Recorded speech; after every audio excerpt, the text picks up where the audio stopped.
ప్రస్తుతం ఎవరి నోట విన్నా అయోధ్య గురించే చర్చ నడుస్తుంది. వచ్చే నెలలో రామ మందిరాన్ని ప్రారంభం, రామలాల ప్రతిష్టాపన కార్యక్రమం జరగనుంది. ఇవిలా ఉంటే నేడు ప్రధాని నరేంద్ర మోడీ అయోధ్య పర్యటనలో పాల్గొన్నారు. ఈ రోజు ఆయన ఇక్కడ విమానాశ్రయాన్ని ప్రారంభించనున్నారు. ప్రారంభించాల్సిన విమానాశ్రయానికి మహర్షి వాల్మీకి పేరు పెట్టారు. ఈ విమానాశ్రయం అయోధ్యను ప్రపంచంతో కలుపుతుంది. Airport authority of India chairman Sanjeev Kumar మాట్లాడుతూ 20 నెలల్లోనే విమానాశ్రయాన్ని నిర్మించామని, ఇది చారిత్రాత్మకమని చెప్పుకొచ్చారు.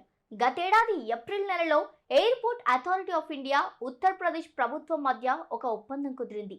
విమానాశ్రయం నిర్మాణానికి ఉత్తరప్రదేశ్ ప్రభుత్వం 821 ఎకరాల భూమిని అందించింది. ఇక అయోధ్య ఎయిర్పోర్ట్ విశేషాలు చూస్తే విమానాశ్రయం రన్వే పొడవు 2200 మీటర్లు. ఈ విమానాశ్రయం A321 రకం విమానాలను కూడా ఆపరేట్ చేయగలదు. టాక్సీ స్టాండ్ తో పాటు విమానాశ్రయం సమీపంలో పార్కింగ్ ఏర్పాటు చేశారు. విమానాశ్రయం రెండో దశ ఇంకా విస్తరించాల్సి ఉంది.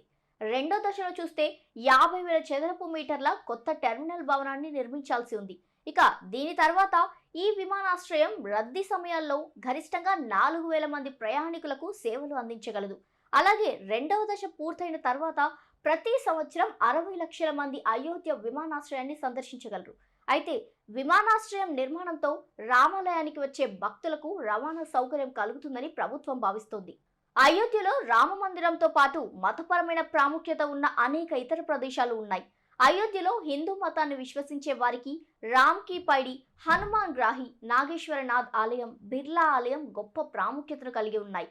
ఈ ప్రదేశాలను సందర్శించాలనుకునే వారికి కొత్త విమానాశ్రయం మంచి ఎంపిక అవుతుంది. దీనివల్ల వాణిజ్యం, పర్యాటకం కూడా ఊపందుకుంటాయని అంచనా వేస్తున్నారు.